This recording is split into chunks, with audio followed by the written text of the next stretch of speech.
పాలు పొంగించి వచ్చేసరికి చాలా టయర్డ్ అయి ఉన్నాం. కాసేపు రిలాక్స్ అయిన తర్వాత ఈవినింగ్ స్నాక్కి అవకాడో పన్నీర్ శాండ్విచ్ చేస్తున్నాను. స్టోరీ షేర్ చేసినప్పుడు రెసిపీ అడిగారు కదా, నెక్స్ట్ ఒక వీడియోలో డీటెయిల్గా షేర్ చేస్తాను. ఈ వీడియో షూట్ చేసే టైంకి బాబుకి ఎగ్జాక్ట్గా 2.5 months. అప్పటికే కోలిక్ ఇష్యూ చాలా వరకు తగ్గింది, కానీ రిఫ్లెక్స్ ప్రాబ్లం అయితే ఉన్నింది. ఎంత బర్పిచ్చినా కింద పడుకోబెట్టగానే స్పిట్ చేసేవాడు. పాపం చాలా ఇబ్బంది పడిపోయేవాడు. ఇలా టైగర్ హోల్డ్ ఎత్తుకుంటే కొద్దిగా కంఫర్ట్ ఫీల్ అవుతాడు. ఇలా కాసేపు ఎత్తుకున్నాక బాగా ఆడుకుంటూ ఉన్నాడు. ఇంకా నేను దానివి వెజిటేబుల్స్ తీసుకుందామని అయితే వచ్చాము. ఇప్పుడు నాన్ వెజ్ తినట్లేదు కదా, వెజ్లోనే బాగా ప్రోటీన్ అందేలాగా చూసుకోవాలి.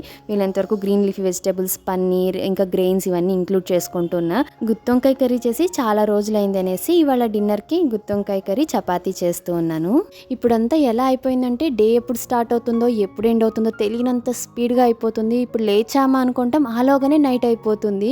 మా ధన్వీల మంత్స్ బేబీగా ఉన్నప్పుడు ఏ హెల్ప్ లేకపోయినా అంత కష్టం అనిపించలేదు, ఈజీగా మేనేజ్ చేయగలిగామనిపించింది. కానీ ఇప్పుడు మోస్ట్లీ ఇద్దరు పిల్లలతో and age factor, proper rest లేకపోవడం వల్ల ఏమో కానీ చాలా టయర్డ్గా అనిపిస్తోంది. నాకు తెలిసి సెకండ్ టైం మామ్స్ అందరి సిచ్యువేషన్ ఇదే అనుకుంటాను.